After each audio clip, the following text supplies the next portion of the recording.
The morning light streamed through the floor-to-ceiling windows of Sterling Industries' modern headquarters as Marcus Rivera finished mopping the polished marble floors of the executive lobby.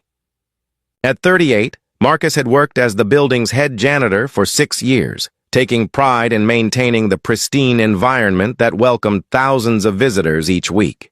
His blue maintenance uniform was always clean and pressed, and he approached his work with the quiet dignity of someone who understood that every job, no matter how humble others might consider it, mattered. Marcus had learned American Sign Language 15 years earlier when his younger brother Diego had lost his hearing in a motorcycle accident. What had started as a necessity to communicate with family had grown into a passion for deaf culture and advocacy. Marcus volunteered at the local deaf community center on weekends and had even taken additional ASL courses to become more fluent. It was a part of his life that few of his co-workers knew about, simply because no one had ever asked. From the second-floor balcony overlooking the lobby, CEO Victoria Sterling stood reviewing quarterly reports while observing the morning bustle below. At 41, Victoria had built Sterling Industries from a small family business into a Fortune 500 company, but she had never lost the habit of watching how people interacted in her building. She believed you could learn more about a company's true culture by observing unguarded moments than by reading any corporate report. As Victoria reviewed her documents, she noticed a young woman enter the lobby looking visibly distressed and confused. The woman, who appeared to be in her late 20s with shoulder-length brown hair and a professional gray suit, was approaching the reception desk with obvious frustration. Victoria watched as the woman tried to communicate with James, the morning receptionist, but something was clearly not working. The woman kept pointing to her ears and shaking her head, then pulling out her phone to type something. Victoria realized with growing concern that the visitor was deaf and struggling to communicate her needs. James, though well-meaning, was clearly out of his depth. He kept speaking louder, as if volume would solve the communication barrier, and his growing frustration was evident even from Victoria's elevated position. The woman's shoulders were beginning to sag with defeat as she tried multiple approaches to explain what she needed. That's when Marcus appeared. Victoria watched with growing interest as Marcus approached the situation. Without hesitation, he moved his hands in fluid, graceful gestures that Victoria immediately recognized as sign language.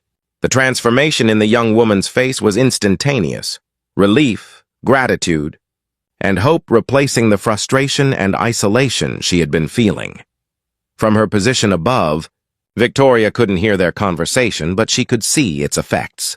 The woman's posture straightened, her face brightened, and she began signing back with animated enthusiasm. Marcus nodded patiently, occasionally fingerspelling what Victoria assumed were names or specific terms, and then turned to speak with James at the reception desk. The entire interaction took perhaps 5 minutes, but Victoria witnessed something that would stay with her for years. A moment of pure human connection, bridging what could have been an insurmountable communication gap. Marcus had transformed a potentially negative experience into one of welcome and inclusion. After helping the woman find her way to the appropriate elevator, Marcus returned to his cleaning cart with the same quiet efficiency he brought to all his tasks. The woman waved goodbye with obvious gratitude, and Marcus signed something back that made her smile broadly before the elevator doors closed. Victoria found herself deeply moved by what she had witnessed. But more than that, she was impressed by the skill and compassion Marcus had displayed. This wasn't someone fumbling through a few remembered signs. This was fluent, confident communication from someone who clearly understood deaf culture and community. An hour later, Victoria made an unusual decision. Instead of sending her assistant to gather information, she took the elevator down to the building's maintenance office herself. Marcus was surprised to see the CEO walk into his workspace, and immediately stood with respectful attention. "Mrs. Sterling, is there something wrong? Something I need to address?" "Actually, Marcus, I wanted to thank you for something I observed this morning," Victoria said, noting his surprise at being addressed by name. "I saw you help a deaf visitor in the lobby. Your sign language skills were impressive." Marcus looked uncertain, as if he might be in trouble for leaving his assigned duties. "I hope it was okay that I stepped in. She seemed really frustrated, and James was having trouble understanding what she needed. It was more than okay, Victoria assured him. It was exactly what should have happened. How long have you been fluent in ASL? About 15 years, Marcus replied. My brother became deaf after an accident, so I learned to communicate with him. Then I got involved with the deaf community and kept studying. Victoria nodded thoughtfully. Marcus, are you aware that Sterling Industries has been struggling with accessibility issues? We've had complaints from deaf clients and employees about communication barriers, but we haven't found effective solutions. I had heard some things, Marcus admitted carefully. What if I told you that we're creating a new position, Director of Accessibility Services, and we need someone who understands both the technical requirements and the human side of making our company truly inclusive? Marcus stared at her in amazement. Mrs. Sterling, I appreciate the thought, but I'm a janitor. I don't have the business background or education for an executive position. Marcus, what you displayed this morning isn't something you can learn in business school, Victoria replied firmly. You showed cultural competence, problem-solving skills, and genuine care for ensuring everyone feels welcome in our building. Those are the qualifications that matter most for this role. Over the next several weeks, Victoria worked with Marcus to develop a comprehensive accessibility program for Sterling Industries. What she discovered was that Marcus brought insights no consultant could have provided. His years of experience in the deaf community had taught him not just the technical accommodations that were needed, but the cultural understanding that made those accommodations truly effective. Marcus proposed solutions that went far beyond basic compliance: ASL interpreters on staff, visual alert systems throughout the building, deaf awareness training for all employees, and partnerships with deaf community organizations for hiring and mentorship programs. You know what impressed me most about that morning? Victoria asked Marcus during one of their planning meetings. What's that? You didn't just solve a communication problem. You created a moment of genuine human connection. That young woman left our building feeling valued and included, not just accommodated. Marcus smiled. That's what my brother taught me. He said the difference between accessibility and inclusion is the difference between being allowed in and being welcomed home. 6 months after that morning in the lobby, Sterling Industries had become a model for corporate accessibility.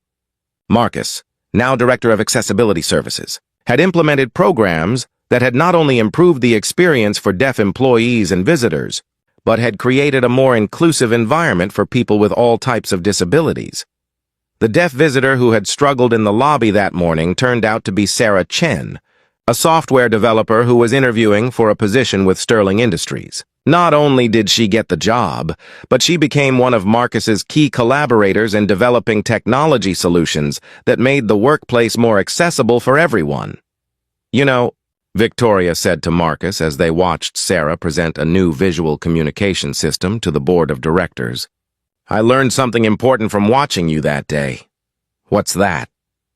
I realized that the most valuable employees are often the ones whose talents we overlook because we're not paying attention to the right things. I was so focused on quarterly reports and profit margins that I almost missed the fact that one of our most capable people was right here all along. Marcus looked around the conference room where Sarah was confidently presenting to executives, her ideas being translated simultaneously by one of the ASL interpreters who were now standard at all company meetings. Mrs. Sterling, I think what you really learned is what my brother has been trying to teach me for 15 years. Inclusion isn't about changing people to fit your world. It's about expanding your world to include everyone. Victoria nodded, understanding that the morning she had spent watching from the balcony had taught her more about leadership than any business conference or corporate training program ever could. Sometimes, the most important qualifications for a job aren't listed on any resume. They're demonstrated in quiet moments when no one thinks they're being watched, when someone chooses compassion over convenience and inclusion over indifference. And sometimes the most transformative business decisions come from recognizing that the people who clean your floors might also be the ones who can help you build a better company, if you're wise enough to notice their true capabilities and courageous enough to create opportunities that match their potential. If this story reminded you that everyone has valuable skills and perspectives that might not be immediately visible, Please give it a like and share it with someone who believes in the importance of inclusion and accessibility. Subscribe for more stories about recognizing hidden talents and creating opportunities for everyone to contribute their gifts. And let us know in the comments about a time when someone surprised you with abilities you hadn't expected. Sometimes the most important conversations happen without words, and the most valuable employees are the ones whose worth we almost overlook.